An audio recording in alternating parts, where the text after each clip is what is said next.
Items लेके उन्होंने assembly को बर्खास्त कर दिया। सबसे पहली बात तो ये है कि ये बिल आना ही नहीं चाहिए था। ये असेंबली सिर्फ और सिर्फ इस हुकूमत के काले करतूतों की वजह से ये इन्होंने लाया और इसको बुलडोज किया। और मैंने फ्लोर ऑफ द हाउस पे भी बात की कि वो कौन सा पिस्तौल है, 9mm का है, 30 बोर का है, 7.62 है, जो कनपट्टी पे रखा हुआ है। तो वजीर कानून ने कहा जी मैग्नम पिस्तौल है।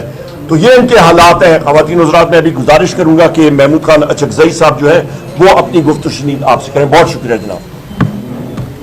बिस्मिल्लाहिर्रहमानिर्रहीम। मैं थोड़ा सा supporting what ever is said 100% उनको सपोर्ट करते हुए, भाई ये पार्लियामेंट बड़ी मुश्किलात से यहाँ जमहूरियत कायम हुई है। बहुत सारे लोगों ने कोड़े खाए हैं, बहुत सारे लोग शहीद हुए हैं। बड़ी मुश्किल से हमें एक पार्लियामेंट मिली है। ये पार्लियामेंट 24 करोड़ या 23 करोड़ इंसानों की नुमाइंदा पार्लियामेंट है। हर मेंबर, चाहे बहन हो या कोई अक़लियत का मेंबर हो या कुछ पार्टी का मेंबर हो, 5-5, 6-6 लाख इंसानों का नुमाइंदा है। उन्होंने यहाँ बैठे हुए हैं कि वह यहाँ बात करें। आया सादिक साहब जब बैठते बैठ जाओ, खामोश हो भाई। सादिक भाई, यू आर अमंग अस। आपको किसने डिक्टेटर बना दिया है? हवालदार जी, ये पार्लियामेंट है। पार्लियामेंट को ज़मानों से डिक्टेटरों ने इसलिए ज़िंदा रखा है कि जब 10 साल वो बर्बादियाँ कर देते हैं तो पार्लियामेंट सावरीन है और प्लानी मार्शल के तमाम गुनाह माफ़ कर दिए पार्लियामेंट। फिर पार्लियामेंट सबसर्विएंट रहती है। बिल्कुल एक ख़ास फिक्र पार्लियामेंट को डिबेटिंग सोसाइटी बनाना चाहती है और उसमें आया सादिक और शाहबाज वो फैसिलिटेटर हैं। हम इन फैसिलिटेटर को किसी कीमत पे हमारे करोड़ों इंसानों की पार्लियामेंट को डिबेटिंग सोसाइटी नहीं बनाने देंगे। जिनका उन्होंने जिक्र किया वकील साहब का, आइन ले रहा था फलाने आर्टिकल फलाना। मेरे भाई, आप हमारे बड़े अच्छे वो हैं एडवोकेट जनरल, क्या नाम इनका, तारड़ साहब। इस आइन में ये भी लिखा हुआ है, लॉ मिनिस्टर जी, हाँ, लॉ मिनिस्टर हैं जी, हाँ, जी, इस आइन में यह भी लिखा हुआ है कि पाकिस्तान की तमाम पॉलिसियों का मरकज़ ये पार्लियामेंट होगा। हर इदारा उसकी डेफिनेशन है। वो जब आर्टिकल आते हैं आप गुम हो जाते हैं, आप खामोश बन जाते हैं। आया सादिक साहब और फैसिलिटेटर बने हुए हैं इसके। ये हमारी बच्चियाँ आई हुए हैं सैकड़ों। हमने तकरीबन कितने दिन काम किया? 2 घंटे से ज़्यादा काम किसी ने नहीं किया। बोलने दे लोगों को, लोग सीख जाएंगे। औरतें बोलेंगी, अक़लियत वाले बोलेंगे, पार्टियों वाले बोलेंगे। आया सादिक साहब, मैं तो ज़ाती तौर पे इस राय का हूँ कि हमें नेक्स्ट सेशन में आया सादिक के खिलाफ नो कॉन्फिडेंस मोशन मूव करनी चाहिए, जिसकी वजह से स्पीकर साहब ने असेंबली को प्रोरोग किया है। कल भी इजलास हुआ है, एजेंडा अधूरा रहा है। कभी हमेशा पार्लियामान ज्यादा घंटे बैठती है ताकि दिन का एजेंडा पूरा करे। आज भी बैठे 1 घंटा कार्रवाई हुई और कौम के 6.5 करोड़ रुपए का नुकसान हुआ।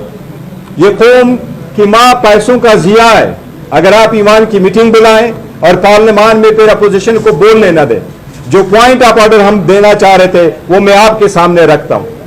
सुप्रीम कोर्ट में कई सारी पिटीशनें पेंडिंग थी और सुप्रीम कोर्ट में पिटीशनें ये थी कि हर बंदे का, और आइन के मुताबिक थी, आइन का आर्टिकल 41 यही कहता है कि dignity of man and privacy of the home inviolable है। किसी के घर झांका नहीं जाएगा, किसी को उठाया नहीं जाएगा।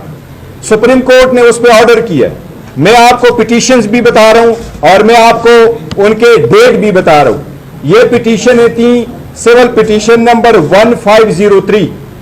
इसमें पिटीशनें आई थी कॉन्स्टिट्यूशन पिटीशन थी 51 ऑफ 2023। इसमें सुप्रीम कोर्ट ने 3 जनवरी को ऑर्डर किया था। 3 जनवरी को ऑर्डर करके वजीर आजम से एक अंडरटेकिंग मांगी थी। उस ऑर्डर के पैरा नंबर 11 में यह अंडरटेकिंग दी कि वफाकी हुकूमत ये अंडरटेकिंग दे, पहली पूरी तफसील दे कि इस मुल्क में कितने लोग हैं जिनकी इनफोर्स डिसअपीयरेंस हुई है। साथ ही हुकूमत ये अंडरटेकिंग दे कि आइंदा किसी को नहीं उठाया जाएगा।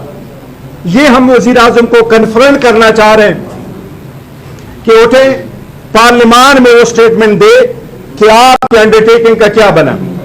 आप वजीर आजम हैं, चाहे वो आपका प्रेडिसेसर था या आपके प्रेडिसेसर का प्रेडिसेसर था, कौम को इस ईवान में बताएं कि उस अंडरटेकिंग का क्या हुआ। सुप्रीम कोर्ट ने मांगा कि अंडरटेकिंग दे, कोई भी किसी भी पाकिस्तानी को उठाएगा नहीं मगर कानून के मुताबिक। ये लफ्ज लिखा था तो लोगों को उठाया जाता है। रिजवान अहमद को हमारा जो मीडिया में था उसको उठाया गया, उसके भाई को साथ उठाया गया, FIR रजिस्टर नहीं हो रही तो क्यों कर वफाकी हुकूमत एक तरफ तो रजिस्टर नहीं करवा रही, दूसरी तरफ वो कह रही है जी कि वो अंडरटेकिंग नहीं दे रही, उसकी बात भी नहीं बता रही, हमें बोलने भी नहीं दिया। इस पूरी एलायंस की तरफ से इसकी मुजाहिमत करेंगे और मुजाहिमत के लिए आज हमारी डिस्कशन हो रही है। इंशाअल्लाह देखें, एक बात बिल्कुल कैटेगरिकली वाज़ेह है, क्लियर है, हमारी जद्दोजहद किसी दबाव के नतीजे में खत्म नहीं होगी। हमारा स्ट्रगल किसी बदमाशी की बुनियाद पे खत्म नहीं होगी। हम अपना जंग लड़ेंगे कानून और आइन के मुताबिक।